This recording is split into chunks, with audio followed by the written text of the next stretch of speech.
As a first-year osteopathic medical student, two things are for certain. You'll become an expert at treating pain of the neck and the back, and you'll shave every week for O&M Lab because you have to wear a sports bra and shorts. Skin, fascia, muscle, bone. And we also use our eyes to see symmetry. So we would place our hands at the back of the patient's head, and we'd see if one side of the mastoid process was higher. As you can probably see in this video that this one is higher, this one's lower.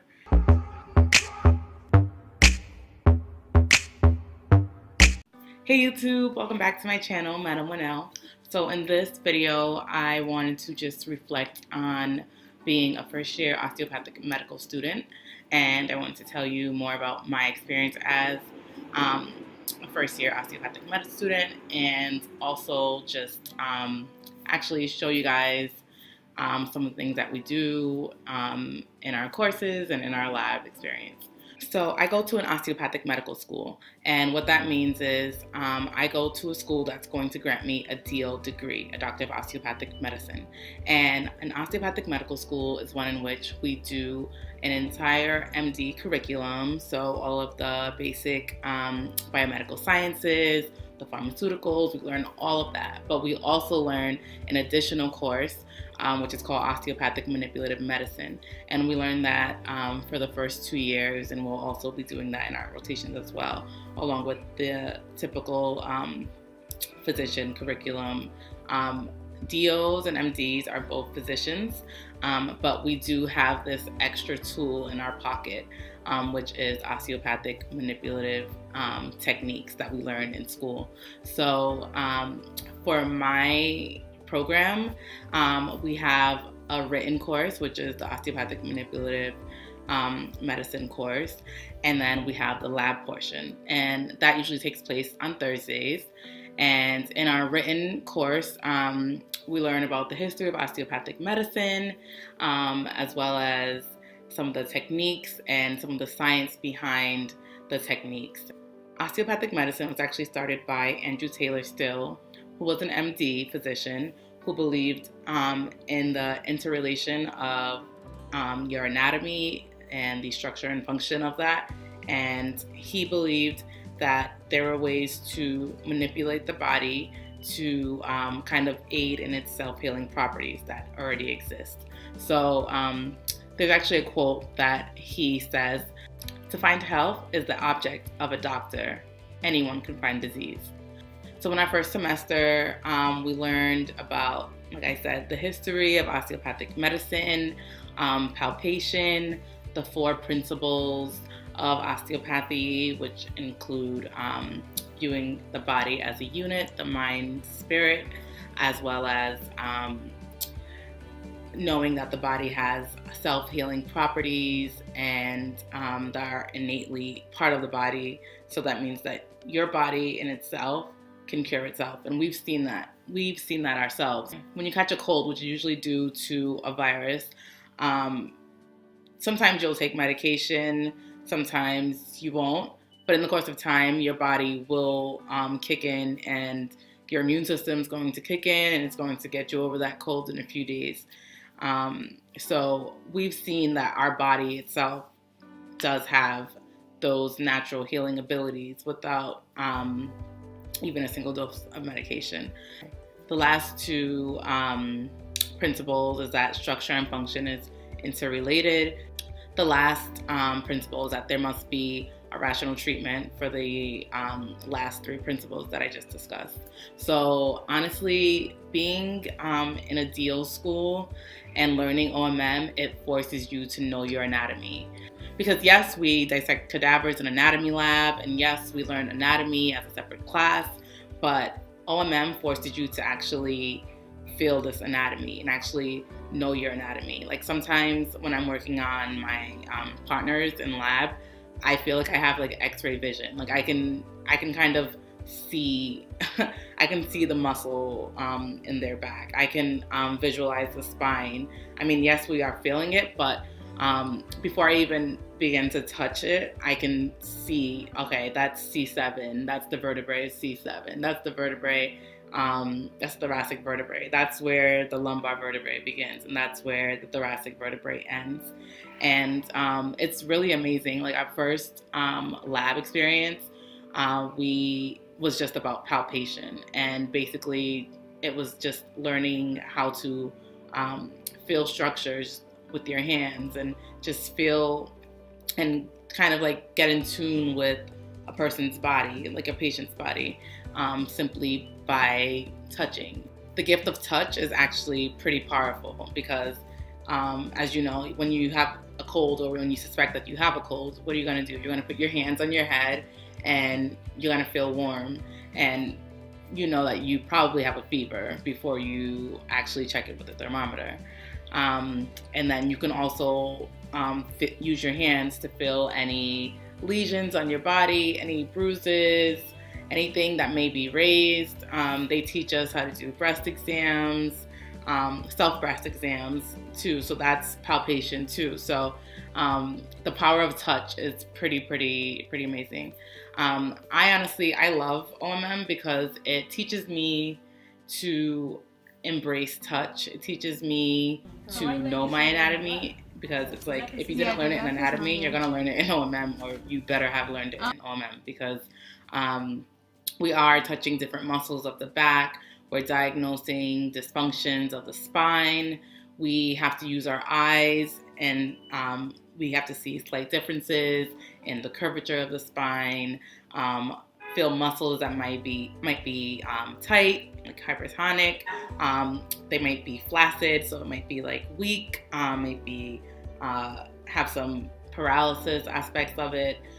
We've also even done an assessment of the ribs, and I have asthma, so that was pretty interesting, where we did certain assessments and we were able to actually see if the rib was rising when you inhaled, or depressing when you exhaled.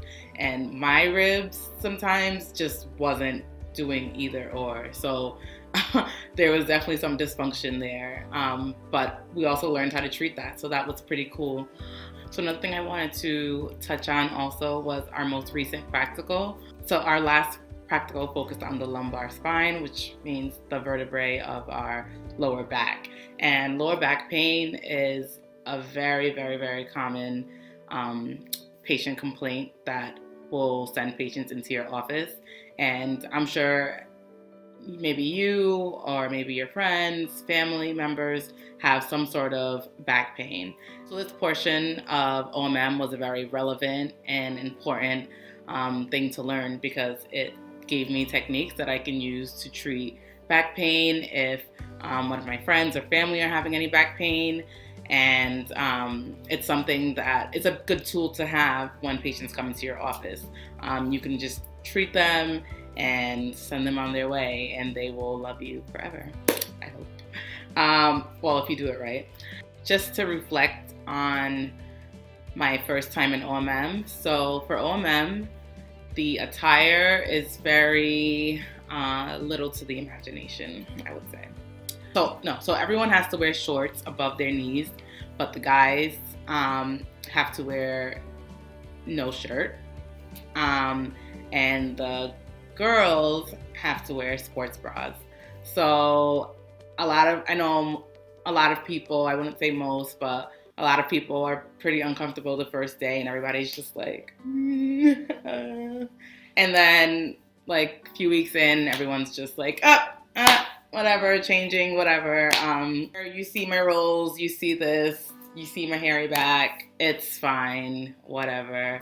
So after a while, it just kind of flows, like no one's like really checking for anybody else's body, and no one really cares. We're here to learn, and we're here to use each other to teach ourselves, and also examine other bodies. So it's really good that, yeah, we have a partner, but it's good to work on other people, because obviously not everybody's body is the same. So maybe your partner may be really slim, and you may be able to see their thoracic spine, or you may be able to see their scoliosis so easily.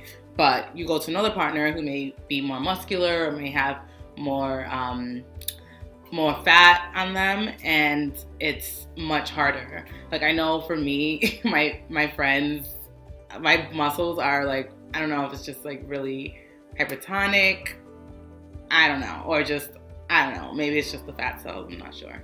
But I know when they're like trying to palpate my, like the spinous processes of my vertebrae, it's really hard for them.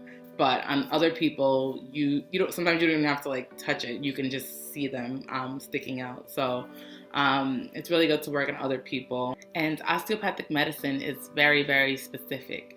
Like when you're palpating, one of my attendings actually showed me on my hand, like this. She showed me skin, fascia, muscle, bone. I know it probably doesn't look that impressive from the camera, but I actually felt those 4 layers from the pad of my finger. So it's pretty amazing that you can actually feel these things and actually palpate, because we do learn anatomy about all these fascias and how they invest the muscles, and we learn about like compartment syndrome, where you have this fascia that's covering the muscles and keeping them in place. And sometimes if you have an infection, there can be some inflammation in that area. So these things are actual science. It's not something that was like fabricated or made up. It's actual science that we actually learned, and we're just learning techniques how to kind of push the body into its self-healing properties that it already has set up for you. And we also use our eyes to see symmetry. So part of one of our observations is assessing asymmetry, which we call like lateral curves. So we would place our hands at the back of the patient's head, and we'd see if one side of the mastoid process was higher. As you can probably see in this video, that this one is higher, this one's lower. And then we'd go down to their acromion process on their shoulders, and obviously it's hardest to do it myself. And then we'd go to the lower border of the scapula and see which one's higher. And just looking at the symmetry can actually owe to a person's posture. So sometimes if the whole like right side or left side is higher, a person might sit in like this or sit like this. And you know, from always studying our posture, it gets like really bad, and we may have some like a rotational component that kind of causes us to shift our body in a certain way. And just shifting your body and not being in a proper posture can have effects on your muscles, of course, and even your organs. So osteopathic medicine is really good, and it's opened my eyes to see that structure and function really is interrelated. So I know sometimes like doing our practicals can be a pain in the butt because it's something else that we have to do. But honestly, I'm really glad that I chose a DO school, because I'm getting really hands-on experience, and I'm learning anatomy that I will never forget, because I've touched it myself, I felt it, I've assessed it, I've diagnosed things, and I've treated it. And that's an experience that I probably wouldn't have gotten so early on in my medical training. So I'm very grateful for that, even though I may be like so annoyed when we have to practice for our practicals and kind of anxious, but I've learned to love it, and I definitely love it. So I hope you love this video. If you have any other questions, suggestions, recommendations, please leave them in the comments below or email me, and I'd be happy to answer any of your questions. So if you love this video, give me a thumbs up, and I'll see you guys next time.